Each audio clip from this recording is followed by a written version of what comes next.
International built it, and Ford stuffed it into just about every type of truck that actually had to do work.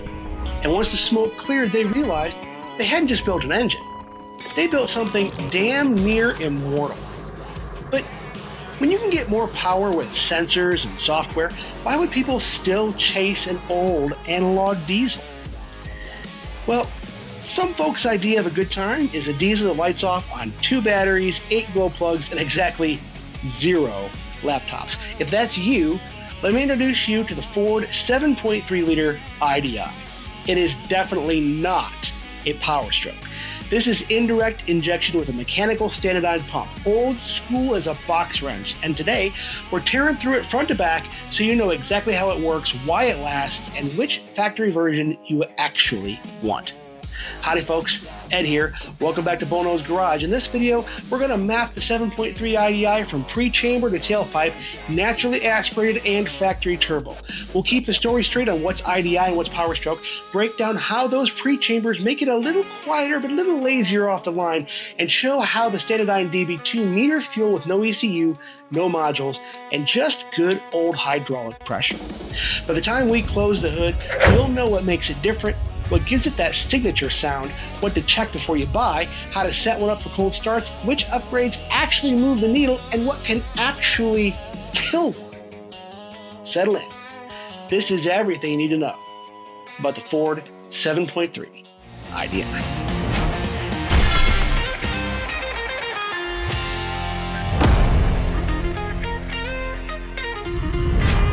Before we dig into the guts of the 7.3, let's look at the world this thing was born into. Back in the late 70s and early 80s, the diesel pickup market was basically the Wild West.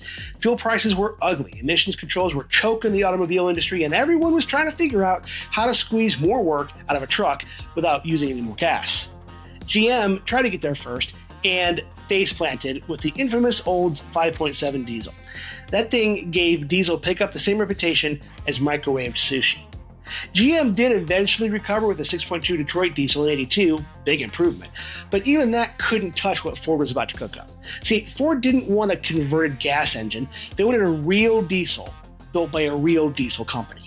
So they picked up the phone, called International Harvester, the same folks who had been building tractor engines, medium-duty truck engines, and industrial power plants forever, and said, "We need something our customers can't kill."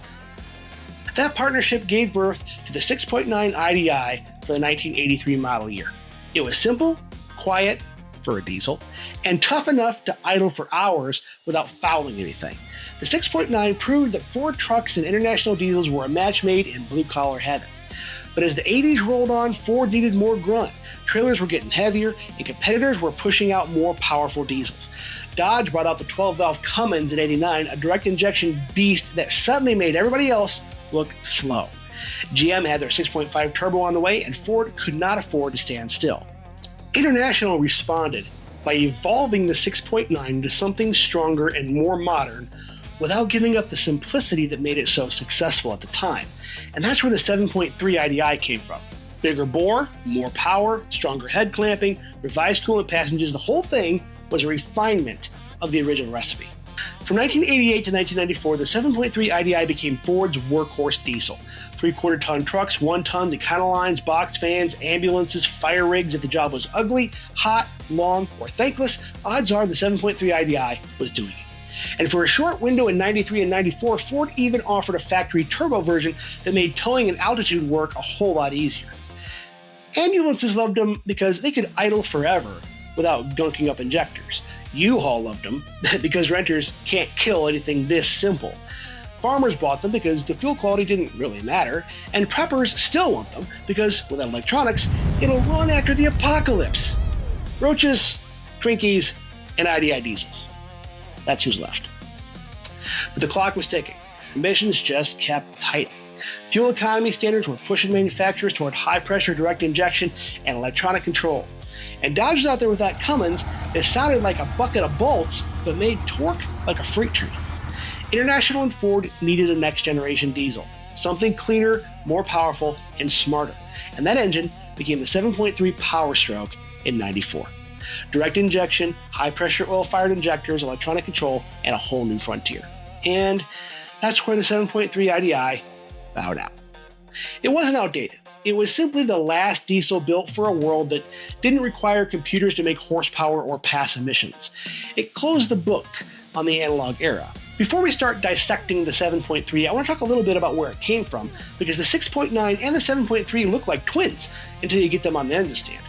Now, the 6.9 IDI kicked things off in '83. Like I said earlier, Ford and International built it up bigger for the 7.3.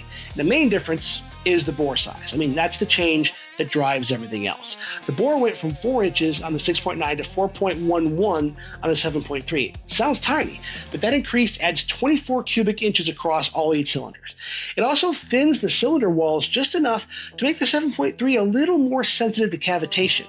That's one reason coolant additives, SCA or DCA, matter more on a 7.3 than a 6.9.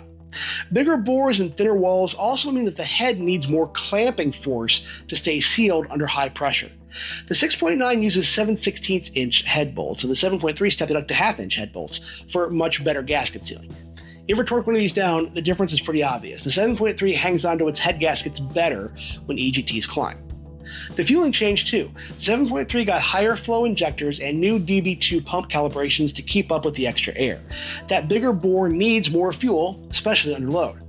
International also revised coolant passages and cleaned up some of the casting quirks from the 6.9 era. Still not perfect, but better than the early blocks. They modified glow plug control. The 6.9 uses the old school automatic relay setup, simple and nearly unkillable, and the 7.3 switched to an electronic controller that works great when everything's healthy.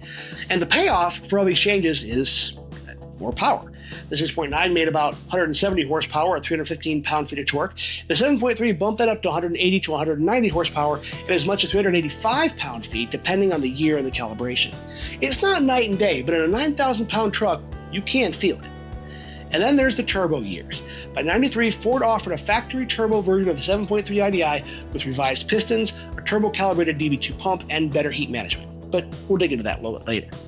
Ultimately, I guess the 7.3 is just a bored-out 6.9, but that really doesn't do it justice. International had to do a lot of fancy footwork to keep it happy, but that work led to an incredibly solid piece of diesel engineering history that actually moved the ball forward. This thing is analog from stem to stern. The IDI in the name comes from indirect injection, meaning fuel doesn't fire straight into the piston bowl like a modern diesel. Instead, it's shot into a small pre-chamber about the size of a thimble, where the heat and pressure kick off combustion before it blasts into the main chamber. That pre-chamber is the whole personality of the IDI. It softens the combustion clatter, makes the engine smoother than a direct injection diesel, and it makes the engine way more tolerant of bad fuel. It also means the low-end torque hit is a little softer. All right, so let me show you what's actually going on here, because this makes a lot more sense once you see it. This is a simplified top-down view of an IDI cylinder head, and you can see where the valves sit. The circle here is where the pre-chamber lives, and the opening here is where your combustion jet shoots out into the main chamber. On this side view, the big area down here, this is your main cylinder with a piston right here. And this in here is where most of the air is. This little pocket up here, that's your pre-chamber. And when people say pre-chamber, they're talking about the whole space, not just the one part here, right? Now, part of this pocket is machined right into the head, and part of it is a pressed-in steel insert called the pre-cup.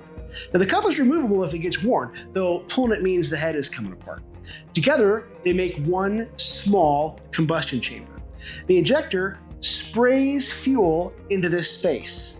And the glow plug lives here too, because this is where the combustion actually starts. Now, only a very small amount of air lives here in the pre-chamber. And as I said before, most of the air, the stuff that actually makes power, is down here in the main cylinder. Now, on your compression stroke, as the piston comes up, it compresses all this air. And it also pushes air into this little pocket. And because this pre-chamber is so small, it heats up way faster in here than it does in the main chamber. And that's why your ignition always starts here. Now, diesel guys know this, but your gasoline folks might not. Diesel engines don't use spark. The fuel just lights off on its own when heat and pressure get high enough. Glow plugs simply preheat the chamber, or pre-chamber in this case, when the engine's cold. That way, the first fuel injection actually fires instead of just misting on the cold metal. But once the engine is hot and spinning, anything flammable just ignites on its own, whether you want it to or not. That's why diesel engines can run away, but gas engines can't. Gas engines need that kick from a spark on every single cycle. The diesel engine just needs heat and pressure, and with a warm IDI, you got plenty of both, even at idle. Now the injector here fires fuel directly into the pre-chamber, and at that point, the heat and pressure are already high enough that this fuel pretty much ignites almost instantly. And the pressure spikes even higher, and now there's only one way out through this narrow throat. That burning jet shoots into the main chamber like a blowtorch, and that jet mixes the fuel with the rest of the air and kicks off combustion in the main cylinder. So the pre-chamber is not where the power is made. It's the starter motor for combustion in this diesel engine. It smooths out the burn, softens the pressure spike, and that's why an IDI sounds different and feels a little more polite than a direct injection diesel. And now for the inevitable call to action. If you're enjoying the video, hit like, subscribe, or better yet, check out patreon.com/bullnosegarage. You'll see some neat behind the scenes stuff and even more of me, which is definitely why you're here, right? The two-stage burn smooths out the combustion shock. It's why the IDI has softer clatter than a Cummins or a Power Stroke. That can be good or bad, depending on what you expect the diesel to sound like, but either way, it's unique, and it immediately gives an IDI away. Another knock-on effect is torque response, or lack of it. Direct injection fires fuel straight into the piston bowl. It's instant, boom, torque. With indirect injection, the fireball has one extra step before it does real work, so the engine feels a little bit slower off the line, a little lazier below 1500 RPM, and a little more polite. Once it's revved up and the chambers are hot, the IDI feels stronger. That initial hit always has that, hold on, let me think about it, kind of personality. Pre-chambers also need more heat to be happy. That's why the glow plugs matter, and why cold starts can be rough, and why an IDI needs a minute to settle in before it pulls hard. Feeding that pre-chamber is a purely mechanical Standardine DB2 rotary pump, pencil-style injectors, 8 glow plugs for cold starts, and a simple mechanical lift pump on the block. No ECU, no OBD port, no sensors telling you that your other sensors are mad at you. If you can set timing, chase the ground, and listen for air leaks, you can keep an IDI running more or less forever. The DB2 itself is basically a tiny hydraulic brain with a cam ring and a pair of plungers. The cam ring rides on a pump shaft, and as it spins, it squeezes the plungers in and out. Those plungers are what pressurize the fuel going to each injector. Fuel amount comes from a tiny internal metering valve. Timing? That's handled by a hydraulic advance piston that moves the cam ring a few degrees as internal pump pressure rises with RPM.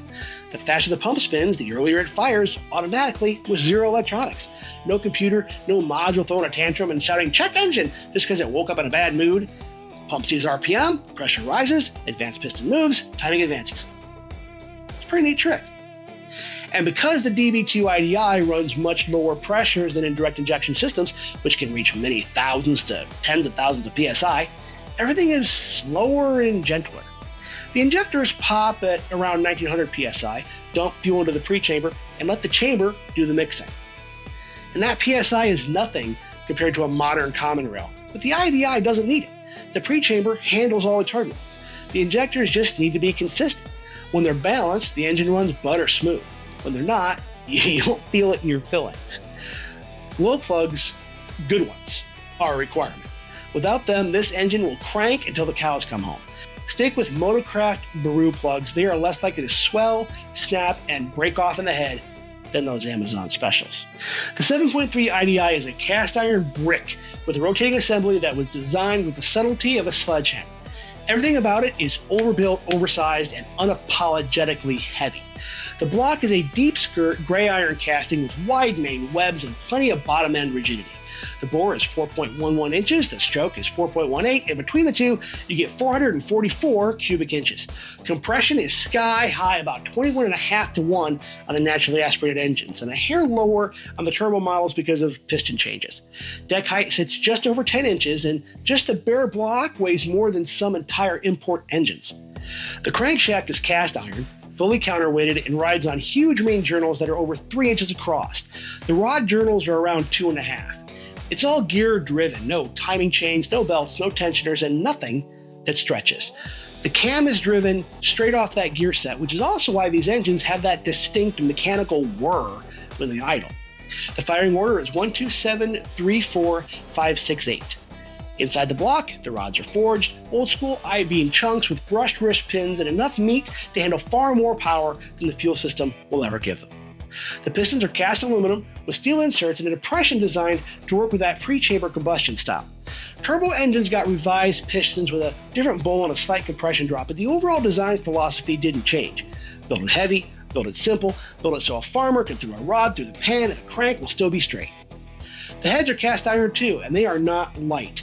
Inline valves, no fancy angles, no tricks, just simple ports fitting a pre-combustion chamber that handles most of the mixing and burn. Valve sizes are actually modest for an engine this big, and while I couldn't find definitive numbers, 1.88 inches on the intake and 1.6 inches on the exhaust is about right. Everything about the valve train is hydraulic, flat tappet, and designed to last a long time. Nobody hot cams an IDI. That's not what these engines are for. Cooling is oversized as well. You've got a huge coolant volume, a cast iron high flow water pump, an external tube and shell oil cooler bolted to the side of the block, and, this is important, a thermostat that only works if you use the correct IDI version with a little metal hat that closes the bypass. And finally, the part that nobody ever believes until they try to install one, the weight. A complete 7.3 IDI is right around 1,000 pounds fully dressed. That's Cummins territory. See, everything about this engine's design answers the same question. How do we make a diesel survive decades of abuse with the absolute minimum number of failure points? Big iron, long stroke, low pressure injection, gear-driven timing, simple hydraulics, easy to diagnose fuel system. If you want to answer the question I asked at the beginning of the video, why would someone choose an old diesel? There it is. I spoke briefly about the turbo version starting in '93, and when people hear 7.3 turbo, they sometimes assume it's a baby power stroke, but the factory turbo 7.3 IDI is still 100% an IDI. Pre-chambers, mechanical pump, pencil injectors, the whole deal. The turbo just gives it a little bit more lung capacity. And the story of why Ford added that turbo tells you a lot about where the diesel market was in the early 90s. The naturally aspirated 7.3, or M code, carried Ford through the late 80s, and for most jobs it was perfectly fine.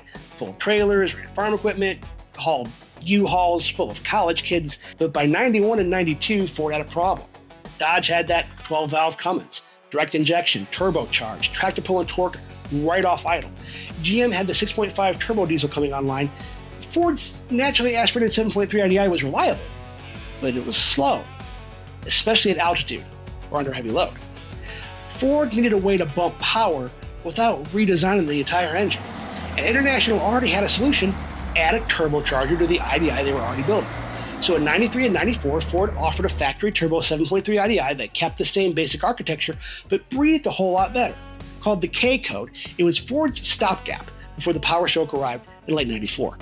But it wasn't just a half-baked band-aid. As I said before, the turbo engines got revised pistons and stronger pin bosses and a slightly different bolt shape. Compression dropped just a hair, enough to keep the cylinder temps under control. Cooling got better.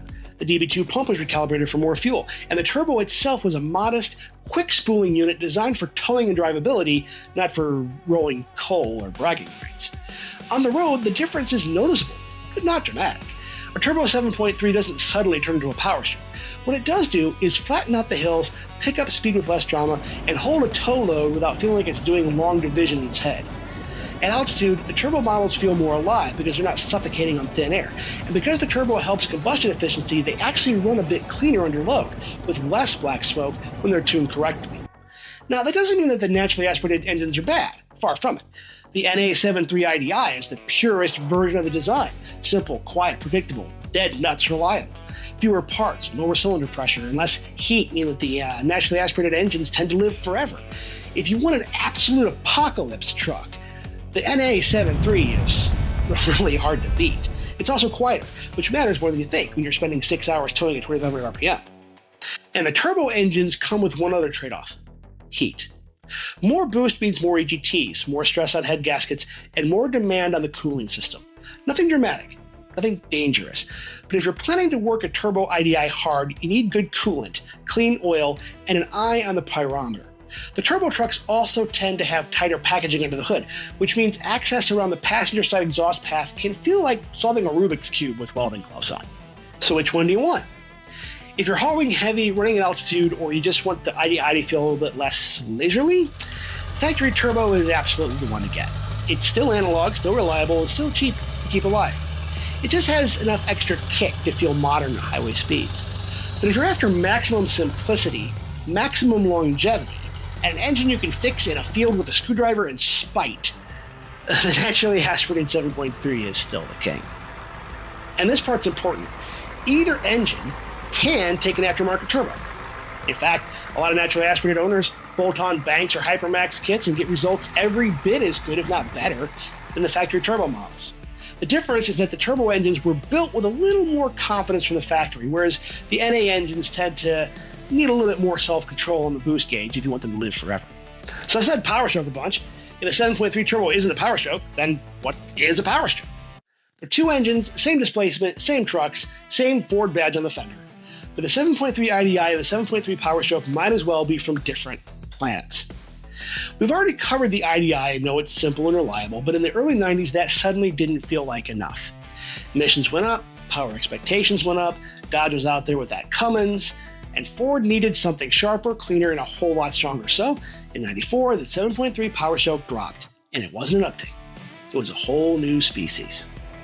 The Power Stroke is direct injection, electronically controlled, and fueled by a high-pressure oil system that basically turns engine oil into hydraulic muscle for the injectors. Instead of almost 2,000 psi in an injector like an IDI, you're talking up to 21,000 psi. Instead of a little DB2 pump doing all the timing and fueling, you've got a computer, sensors, a high-pressure oil pump, injection control pressure, pulse width calculations, the whole deal. And because of all that, the Power Stroke hits way harder. A stock IDI might give you 180 horsepower on a good day with the wind at its back. A stock Power Stroke is already in the mid-200s and pulls like a freight train thanks to direct injection and boost you can actually feel. Add tuning and a few supporting mods, and suddenly you've got a truck that'll run toe-to-toe with even modern diesels. But raw power is not the whole story. I mean, the cost of all of that performance is complexity. The Power Stroke has sensors everywhere. It has wiring harnesses, an IDM, a PCM, UVC-H connectors in the valve covers, oil pressure regulators, under valve cover harness clips that love to wiggle loose, and injectors that cost more than some people's first car. When everything's healthy, they're fantastic. But when something small goes wrong, you can chase electrical ghosts like Scooby-Doo. And the IDI doesn't do that to you. If it doesn't start, you've only got a handful of suspects. You can diagnose an IDI with a multimeter in your ears. The worst case scenario is usually a single part and maybe a Saturday afternoon. The two engines even feel different behind the wheel. The IDI is smooth, deep, tractor-like. It pulls steady from idle and gives you this slow, confident surge that never feels hurried. The Power Stroke is modern diesel energy. It spools, it snarls, it shoves. The torque comes in quick, the top end feels alive, and the whole engine has this sharpness that the IDI simply never had. I mean, those electronics bring precision. So which one's better depends entirely on what you want out of your truck. If you want dead nuts reliability so simple it borders on spiritual, the IDI wins. If you want a truck that can be diagnosed with a dollar store multimeter and a wrench, IDI. If you want an EMP-proof zombie stomping companion, IDI every day of the week. One is simple and unbreakable, the other is powerful and sophisticated. And even though they share a badge and displacement, they're not competitors. They're siblings from different eras. Which one you choose boils down to a more fundamental choice than which is better. They're both great, but for different reasons. You just have to know which reasons you care about. Now look, I've said it a bunch, and the 7.3 IDI does have a reputation for being unkillable, and it deserves it. But unkillable is just a fun way of saying tougher than most.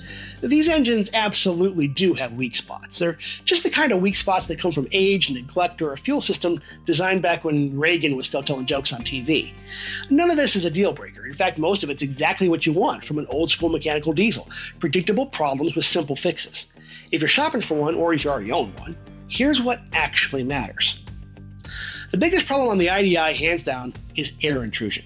If the truck hard starts, surges, stalls, or feels like it's possessed by the ghost of engines past, it's almost always air sneaking into the fuel return system. Those little rubber hoses and plastic caps on top of the injectors get old, crack, and leak air overnight. People swear up and down that the injection pump is dead, when really it's a $20 return line kit that's pretty easy to replace. If the seller fires it up cold and the engine stumbles, surges, or takes forever to smooth, that's your first clue. Next up is a lift pump. This little mechanical pump feeds the DB2, and that steady fuel flow also helps keep the pump cool. When it gets weak, the truck feels like it's sipping fuel through a coffee stirrer. You'll get low power, inconsistent throttle response, or the engine just shutting off like somebody unplugged it from a wall. It also loves teaming up with air intrusion here to ruin your day. Thankfully, the lift pumps are pretty cheap. As I've said before, glow plug problems are also common, especially with the cheap ones. And the 7.3's electronic glow plug controller works great when it's healthy, but when it's not, it can overheat plugs, underheat plugs, or refuse to do anything at all. If a truck cold starts poorly, it might be air intrusion, but it also might be a glow plug system that just gave up. And since we're already talking electricals, those factory bullet connectors on the plugs eventually build resistance from heat cycles. That knocks one or two plugs offline, and suddenly the truck sounds like it's trying to start on 3 cylinders. Always check for power at the plugs before assuming that they're bad. The DB2 pump itself can develop leaks or timing issues as it ages. The advanced piston inside the pump gets lazy after enough miles, causing white smoke or rough cold idle. And a worn internal head and rotor can cause hard starts when the engine's hot. That doesn't mean the engine's worn out, it means you're due for a pump rebuild. A dying DB2 doesn't usually strand you on the highway, but it'll politely ask for retirement if you listen hard enough. Oil cooler leaks are another IDI classic. Those O-rings flatten with time and start leaving spots in your driveway. Rebuilding the cooler is messy, but it's easy, and it buys you years apiece. Exhaust leaks can show up too, especially on the NA engines where the manifolds warp slightly over time. It's often just noisy, but fix them. Leaks can cook nearby hardware and hide other issues. On turbo engines, leaking up pipes will kill spool and make the truck feel like it's towing a house. And yeah, oil leaks in general kind of come standard. Valve covers seep, rear mains mist, oil pans sweat like a farm kid in gym class. If you demand a dry diesel, you bought the wrong decade.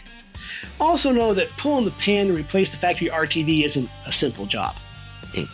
Trucks are a pain, after all. Turbo models add heat, and heat adds stress.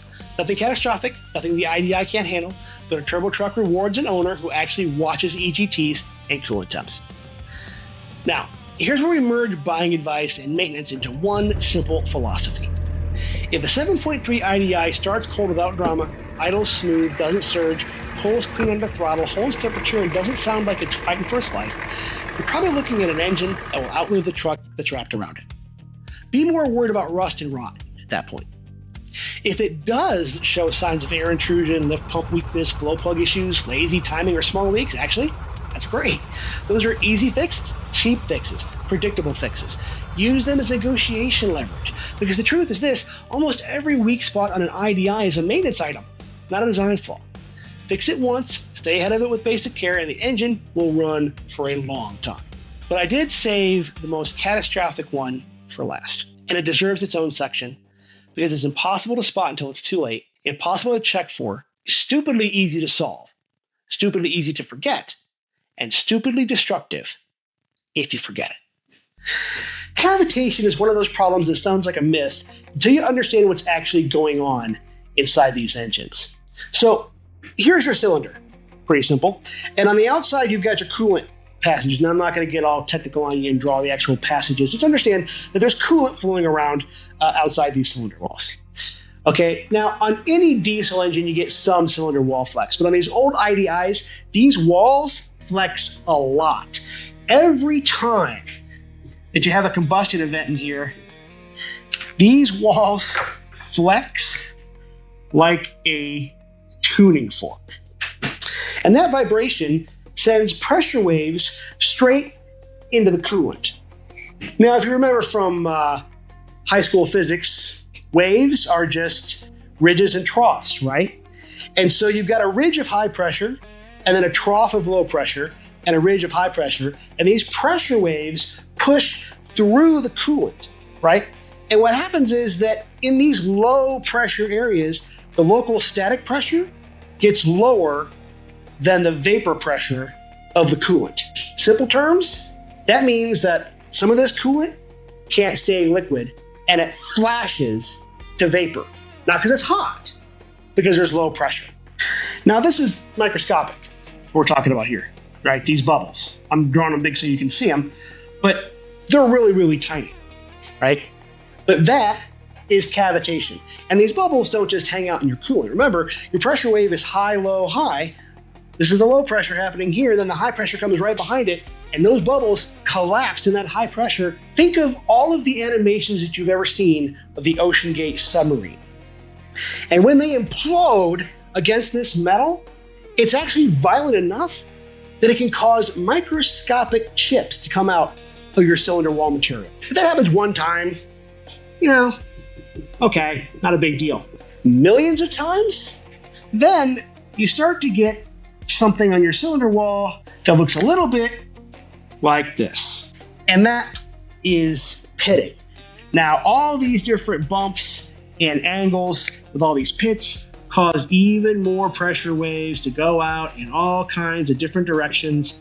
And that causes even more cavitation with all these pressure waves going through and all of these micro bubbles bursting all over the place, which digs even deeper and deeper and deeper. It is a positive feedback loop straight to diesel hell.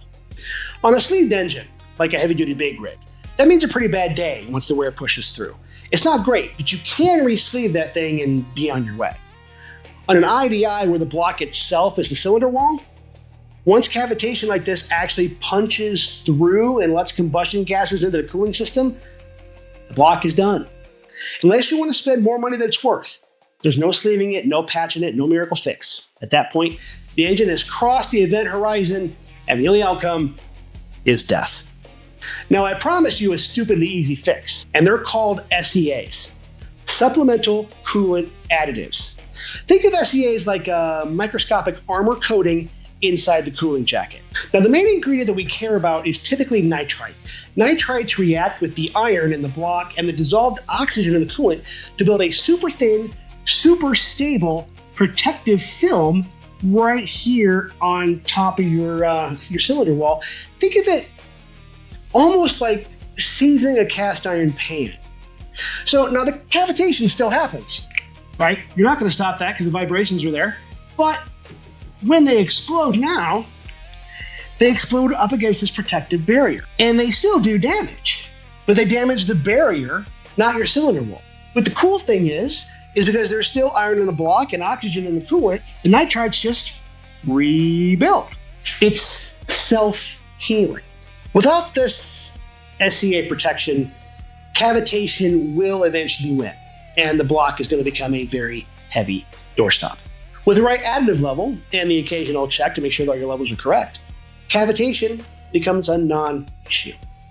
A whole lot of overheated, worn out, or mystery failure IDIs are cavitation victims.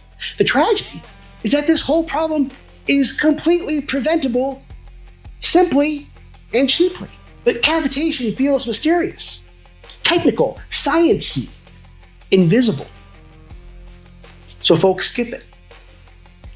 Don't be one of those folks.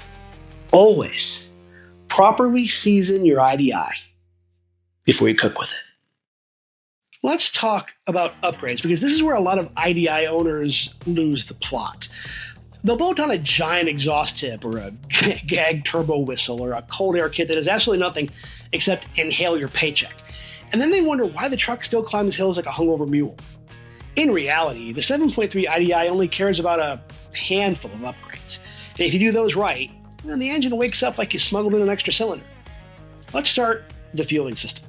That standardized DB2 absolutely responds to a fresh rebuild or a mild performance calibration. Those pumps wear with age, and after 30 years, some of them are barely delivering the fuel they're supposed to.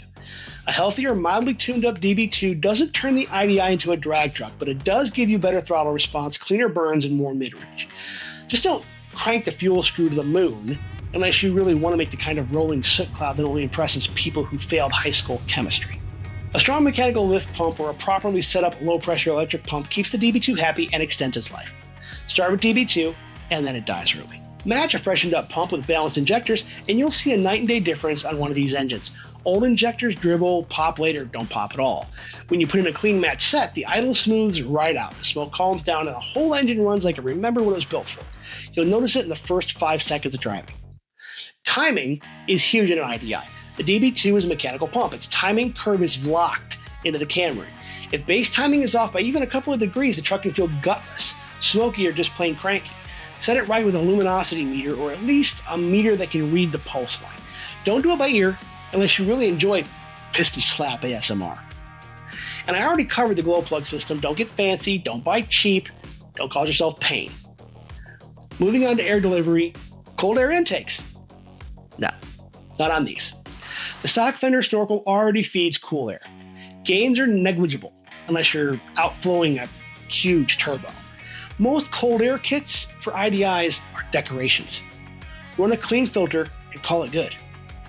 If you have a naturally aspirated IDI and you want meaningful power, turbo is the biggest wake up you can do. It is the way.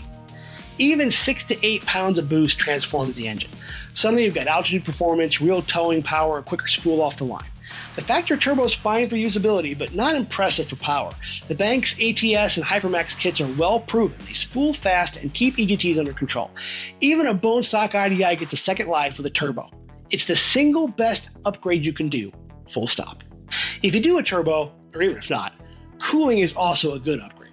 A bigger radiator, healthy fan clutch, fresh oil cooler seals, and proper coolant with the right SCA charge do more for reliability than any bolt-on horsepower part you can buy. An IDI that runs cool is an IDI that lives forever.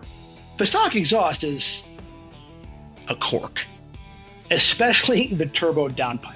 Ford crushed it, and not in a good way, just to clear the firewall. Opening it up with a free-flowing 3-inch or 3.5-inch system helps the turbo spool faster and keeps those EGTs down. You don't have to make it loud, you just have to let it exhale. Bang for buck, replacing the old Cobra head downpipe on a factory turbo is one of the best mods you can do.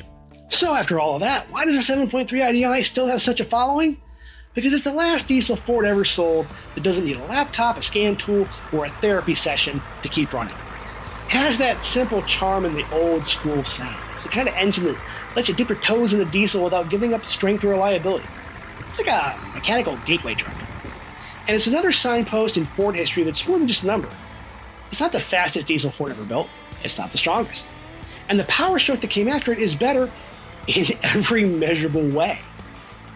Except the one that matters to a certain kind of person. The IDI just works. Rain, snow, mud, altitude, bad fuel, bad owners, it doesn't care. It's an old iron handshake from a different era. This engine didn't earn its reputation by being fast or fancy or cutting edge. It got it by being the diesel equivalent of a cast iron skillet. Use it, abuse it, season it, keep it full of oil, and it'll outlive you. And that's everything that I know, or pretend to know, about the Ford 7.3 IDI diesel engine. You want one?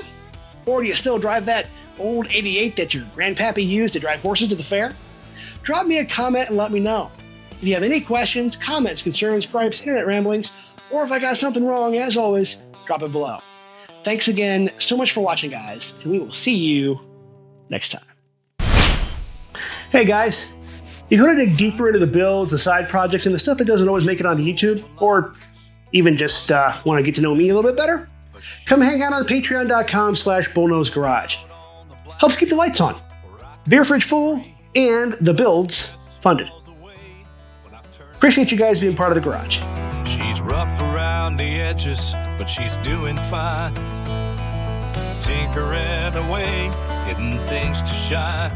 That bull nose garage, she's considered divine. Thanks again for